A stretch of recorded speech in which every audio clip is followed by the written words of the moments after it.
Well, hello Internet, and welcome to part 31 of my How to Make Video Games tutorial series. This is going to be the final video in this tutorial series, so I want to go out with a bang and pretty much cover a whole bunch of things I've never covered before so that you will be able to make just about any type of game. So what we're going to do is I'm going to show you how to destroy bushes, pick up gems, throw boomerangs, or animate weapons, or animate anything in general, as well as stun villains, create a whole bunch of different animations, and a whole bunch more. Like always, the code as well as a link to the finished project files and sprites and everything are available in the description underneath the video, totally for free, and I have a lot to do, so let's get into it. Okay, so I'm going to start off, of course I'm in Unity, and the very first thing I want to do is I want to allow Link to destroy these bushes that are right here.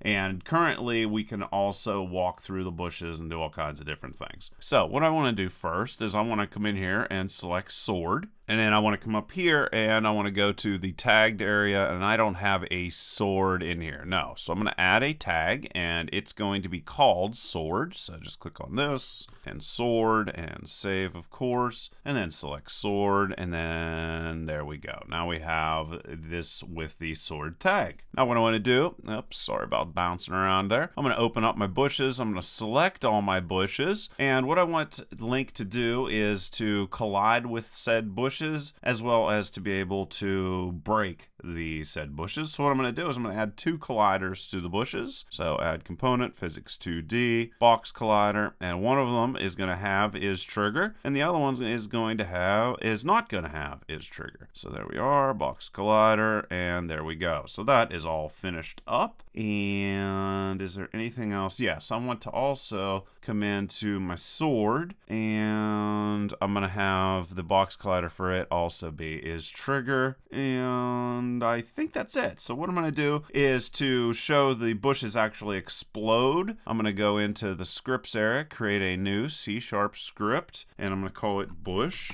And then I'm going to write all the code that is going to basically show what's going to happen whenever the sword hits the bush. Alright, so what do I need to do here? Pretty simple, actually. I'm going to get rid of start and update, and this is bush.cs. And the very first thing I want to do is I want to get a reference to my sprite renderer for my bush. So renderer, I'm going to do something very simple. I'm just going to change temporarily to a different sprite and then delete the bush altogether. I'm also, however, as the tutorial continues, I'm going to show you how to go and do an animation if you'd want to do like a bush exploding animation.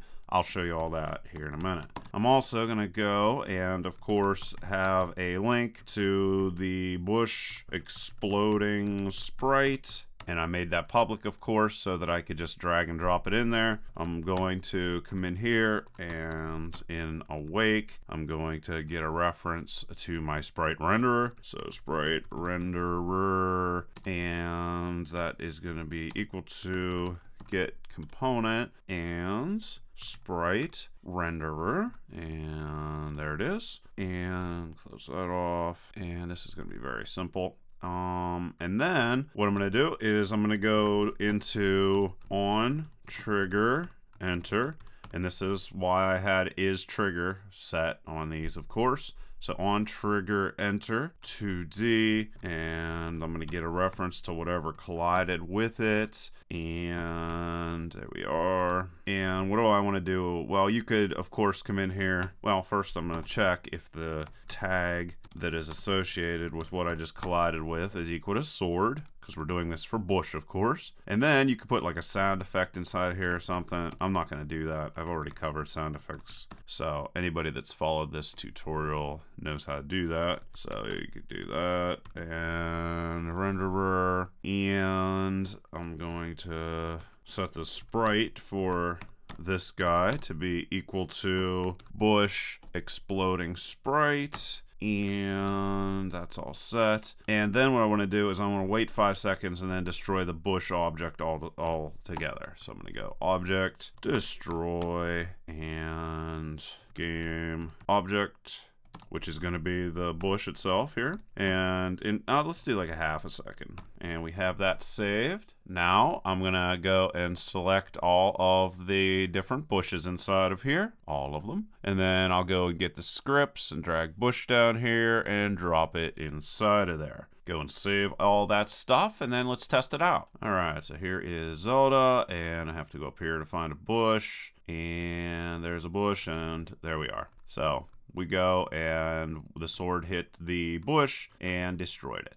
So now what I want to do is I want to go and I want to be able to collect said gems. So I'm going to do that next. So for the gems, what I'm going to do is I'm going to add a collider to all the gems and set is trigger once again. I'm probably going to shrink the gems down a good bit also. So let's come in here to the gem area, select all those, and then I'm going to go into add components, physics 2D, and box collider, and let's see, where the gems are right inside of there. Let's see if I can get rid of the bushes. Well, you know what? Let's just come in and just shrink it down.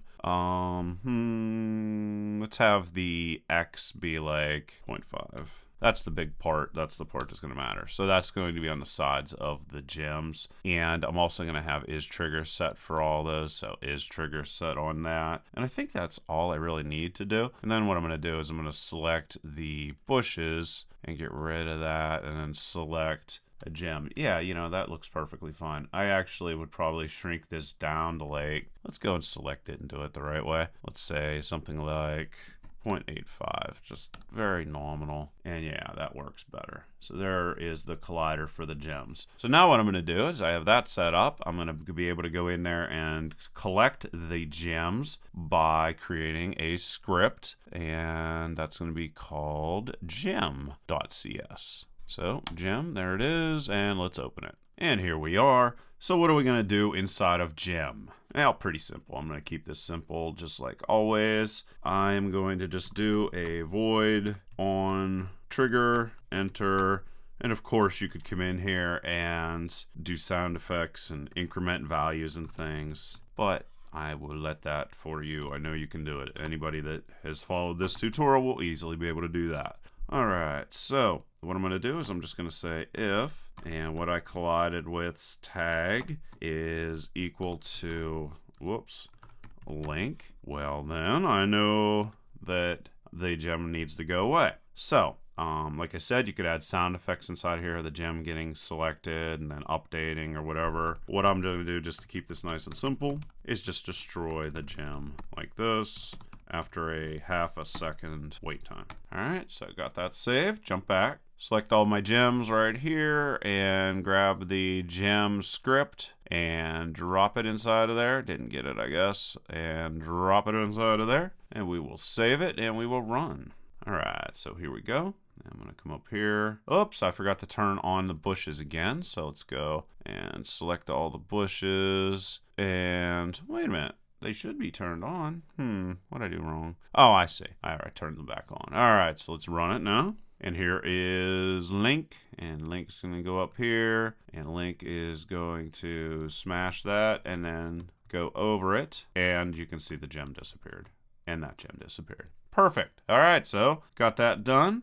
And now what we're going to do is I'm going to allow Link to attack the villain. All right, so to go and allow Link to attack the villain, I'm first off going to select the sword here and look at it. I'm going to increase my collider on that a little bit so that it is a little bit easier to hit. Let's just go and increase the value of Y. So let's go and take that up and something, let's just make it 1, whatever. Okay, so that's fine.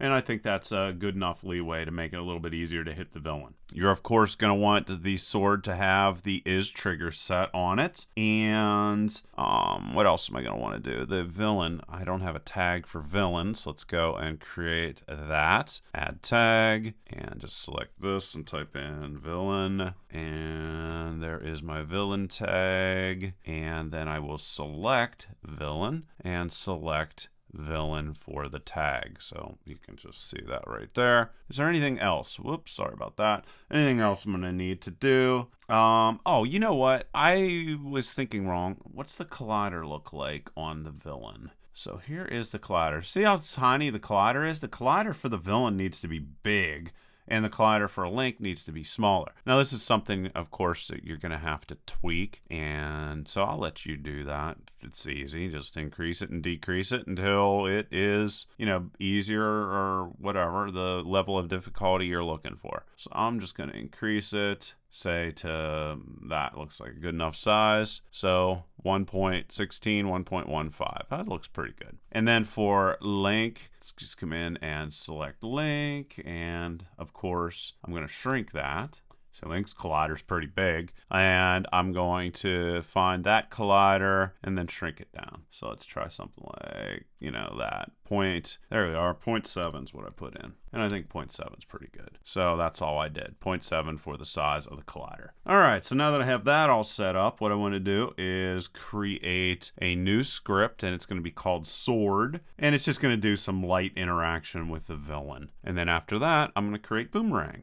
All right, so just create C# script, and we're just going to call this Sword and open it up and start writing some code. All right, so what am I going to do inside of here? I'm going to keep it pretty simple also. So I'm just going to do like a light amount of force. It's basically just going to temporarily pause the villain when it gets hit. Maybe move it back slightly or something. On trigger enter 2D, collider 2D, and there is what we are going to collide with. If this is the sword.cs file again, remember, if the tag is equal to villain, then what I'm going to do is I'm going to get a reference to the rigid body for my villain. So I'm going to say rigid body 2D, and villain rigid body is going to be equal to game object get component and rigid body 2D. There that is. All right, so I got the rigid body for my villain, and now what I want to do is I'm just going to add a slight amount of force to it. And whenever I do the boomerang, which is going to be here in a minute, let's have the villain just go in the opposite direction where he is. And I'm not going to worry too much about tweaking this. I'm just gonna push him back slightly from where he is. And I'm just gonna, that's what that is. It's saying whatever the velocity is, I want him to go in the opposite direction. And then I'll do something real simple like time delta time. And there we are. If the sword hits a villain, I just want to push him back a little bit. All right, away from the sword. And on what else do I want to do? You know what? That's it. I think that's all I need to do with that. So let's go and save it, and let's go test it. And let's go and get our Zelda. And what should happen is he just slightly pushes the villain backwards. Yeah, so it's just real slight. See? Just a little bit of pressure, and that's all I want to do with them. You know, we can change that and so forth. So now what I want to do is do something a lot more fun. I want to allow Link to throw a boomerang and also show you how to go and create animations for said boomerang. All right, so the very first thing I'm going to do is I'm going to go and get my sprite. And because I want the boomerang to sort of rotate off of a central point, I'm going to go in and click on my sprite editor and open this guy up. And then I want to zoom in here and find my boomerang. And I'm going to change the pivot point to the middle of the boomerang. See, the pivot point is right here. And then I'm just going to go in and say apply and then close it. And then I'm going to start playing around with the boomerang. So I'm going to go and I'm going to put the boomerang, you know what? The boomerang is going to go into the weapon area right here, but not right now. So I'm going to go in sprites, and I believe it's 49. So let's go and get this and drop it. And I believe that's boomerang. I'm going to go and put it on the same layer as Link. Yes, that's the boomerang. And XY000, all good. Let's go and have our sorting order be 1. just to make that be good. And let's go and change the name of it to Boomerang. And what I'm going to do is I'm going to animate it right here on the screen and then attach it to Link. All right, so let's go. You know what? I can put it in here right now. So Boomerang's inside of there. And I'm going to change this to 0 and change this to 0. So there it is. The Boomerang's going to start right in the middle of Link, which is good. Now to animate it, I have Link already selected, so I can just go, or I have the Boomerang already selected, I can just go and click on Animator, or no, it's going to be Animation in this situation. Oh, maybe I don't have Boomerang selected. All right, let's do this, and let's drag it out of there. I think it's getting confused. So let's go get that. And now let's go animation. And there you can see. To begin animating Boomerang, create an animator and an animation clip. So I'm going to say create, and I'm going to call this Boomerang. But of course, I want to make sure that it is in my animations folder. And the name of it is going to be Boomerang. And let's select it. And save. All right, so we got that set. Now the very first thing I want to do is I want to create a whole bunch of different boomerangs. I'm going to go like this, create new clip, and the very first one I'm going to create is Boomerang Right. So Boomerang Right, and save that. And then I'm going to define what's going to happen. Well, I got this all set up here. I'm going to go find the 49th sprite, which is my Boomerang. I'm going to drop it down inside of there in the very first frame, and I am on the dope sheet part right here. So I'm going to come up inside of here. I'm going to change this to 3 samples so that we will slow down the animation quite dramatically, actually. And then I am going to have it go from left to right. To do that, I'm going to have to add property and transform, and the position's going to change. It's going to go from the 0 position to the a certain number of positions on the x-axis. Now to do this, I'm going to actually set it using curves. So I'm going to go curves, select curves, and you're going to see how long this is. I am going to want this to be 1.1, so I'm going to grab the very last one of these. Whoops, there's too many of them, isn't there? Let's say I want it to be 1:1 in length. What I'm going to do is I'm going to come down here to 1:1 and go add key. And then right around the middle area is where I'm going to define the curve. And it's just going to be like a bell curve. Now I want it to go to the right, so that means I want to increase the value of x. And I'm going to have it go and increase the value by, let's say, 3. That's more than enough. And so I can see on the left side of the screen here where that is. And there this is. And that's going to be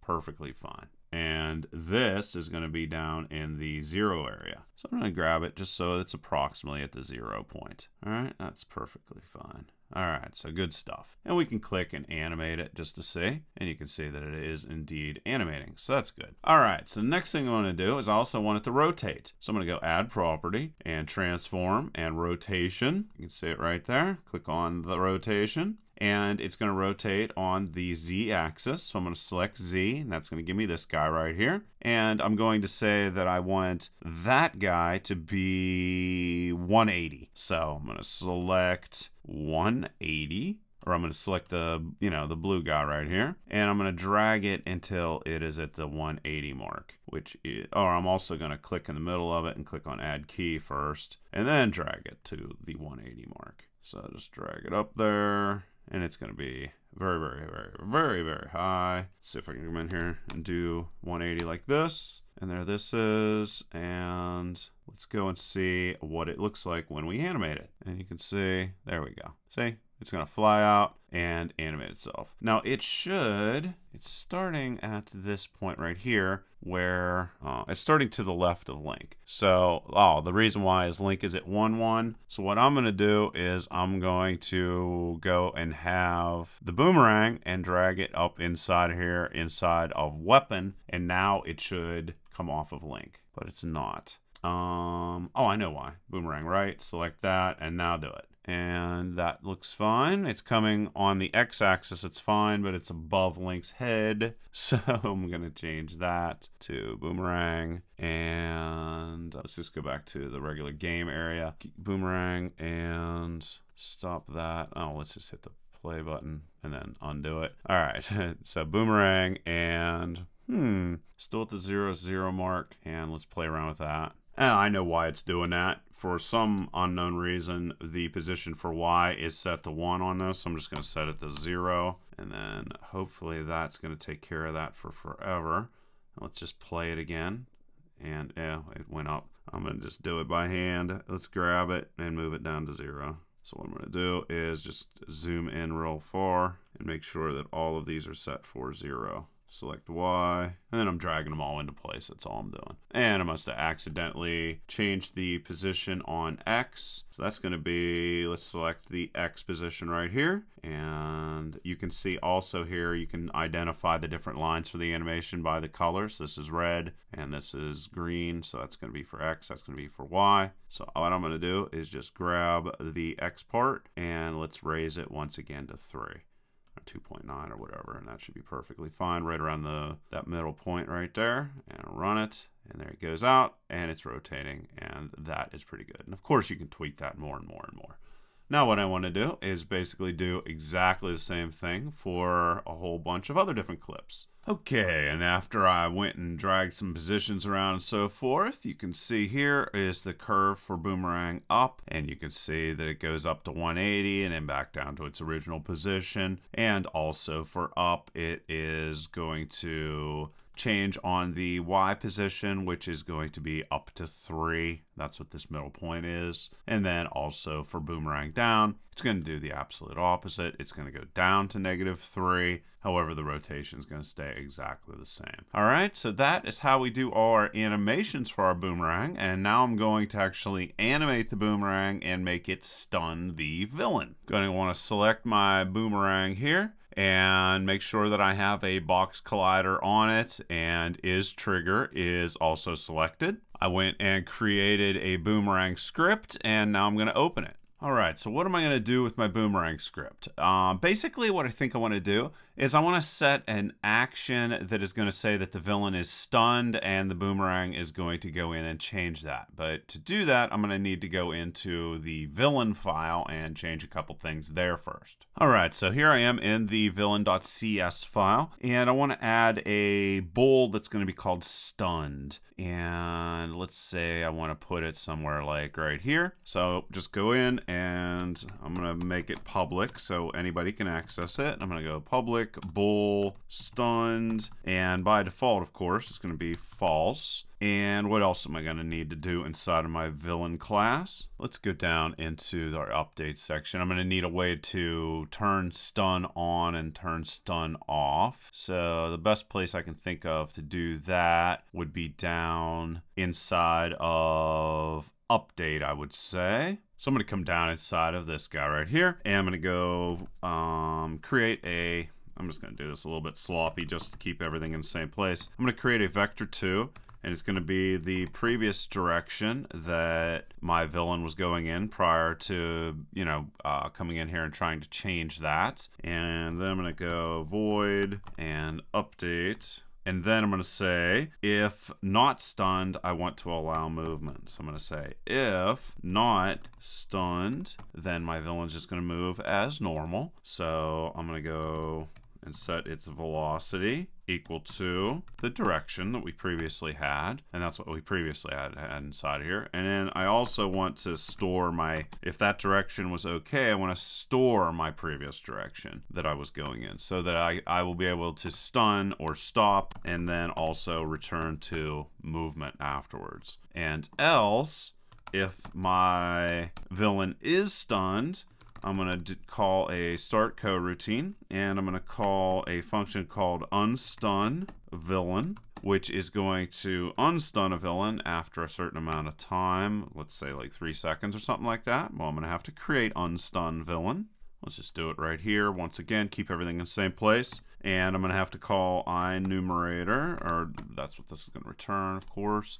And unstun villain. And let's go and stop the movement for our villain. And to do that, you just set vector2, and then 0 is going to stop that movement. And then I want to wait a few seconds and then continue the previous movement that the villain had. So I'm going to say wait 4 seconds. And let's just say I want to wait for 3 seconds like I said prior. I don't know what's going to look good here. But let's leave it at 3 seconds for now. And then I want to set my movement back to normal. So just go RB velocity, and it's going to be equal to whatever the previous good direction for my villain was. And then, of course, I want to turn stunned off so that the villain can move again. And there it is. And I believe that's all I'm going to have to do for that. Now what I want to do is jump back into Boomerang and stun the villains. All right, so in the Boomerang file, I'm going to get rid of all this stuff right here, and I can just work with on trigger enter 2D. So I'm going to go void on trigger enter 2D and collider 2D, and I'm going to get what I collided with. And I'm going to say if it has the tag of villain. So this is the Boomerang, of course. It's going to be hitting a villain, hopefully. And VILAIN. And if it does, then it's going to set that is stunned. So game object and get component and component. And if you're still hanging along here in this tutorial series, I'd appreciate it if you drop me a comment and say something about I made it to the Boomerang part. And I'm going to say stunned is going to be true. So that's how we can go and get the villain component and then set the value for that. Let's go and verify that it's over there. Save that. Let's come up here and let's specifically look for stunned. Yeah, there's stunned right there.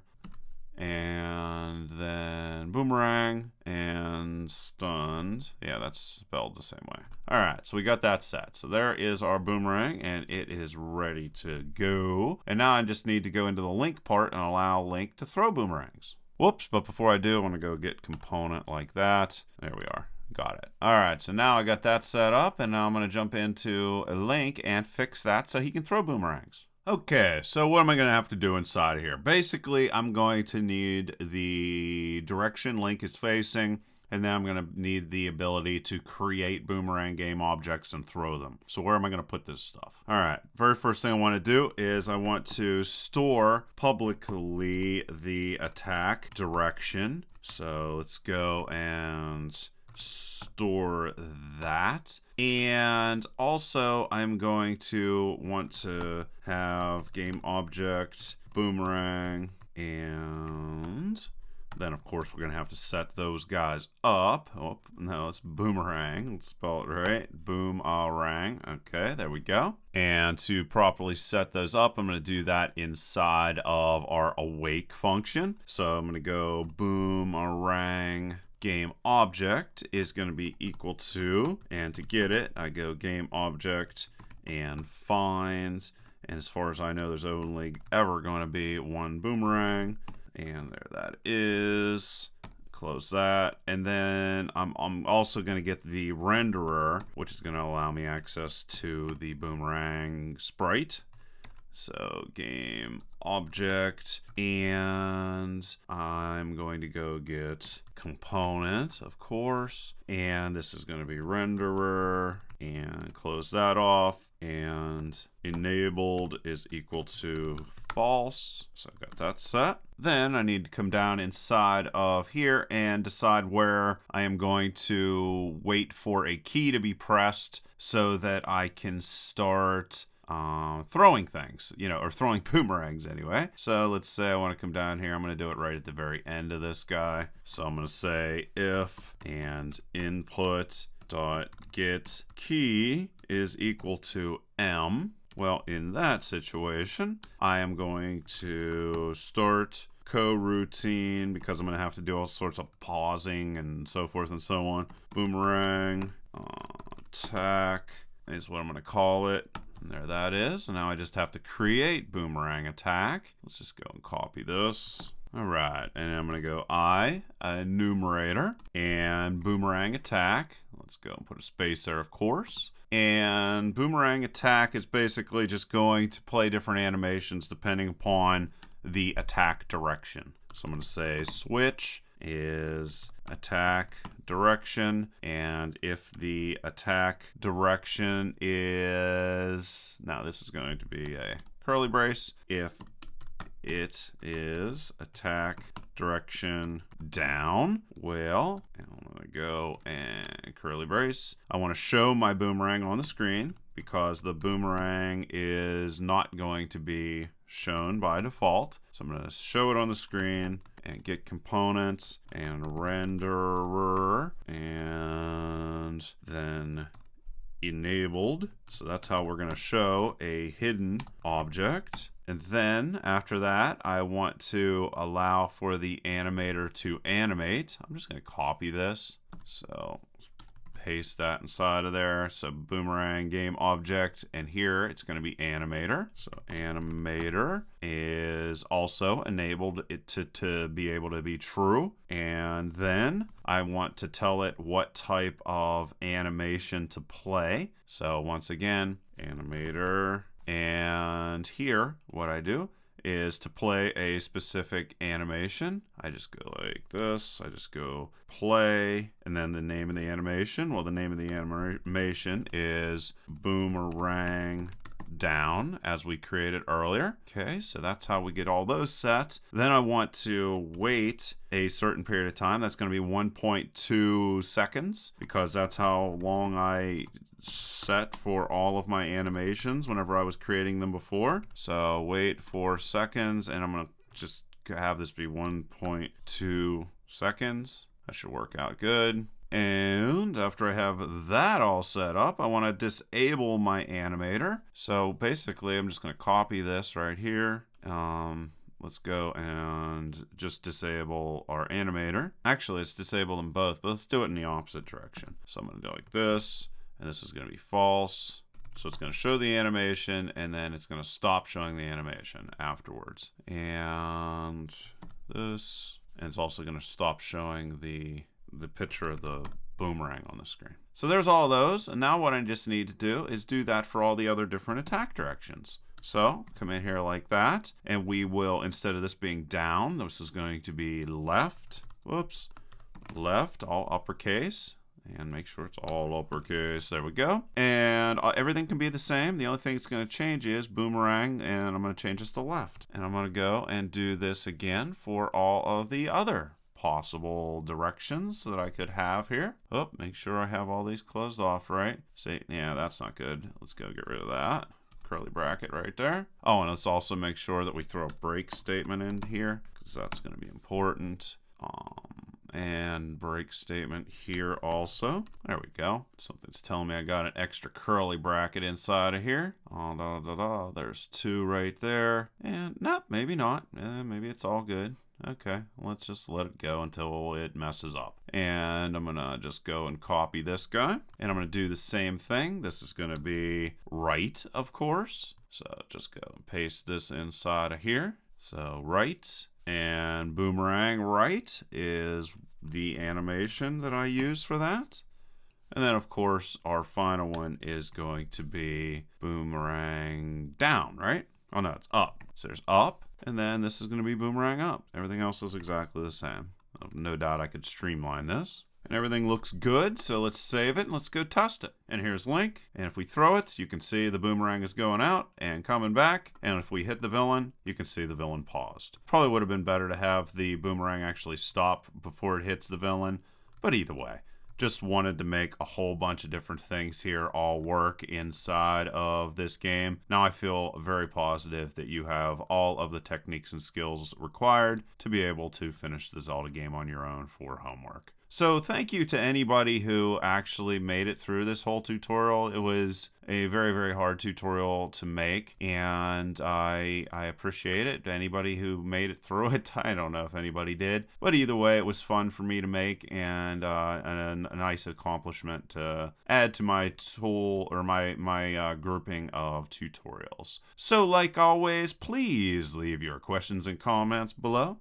Otherwise, till next time.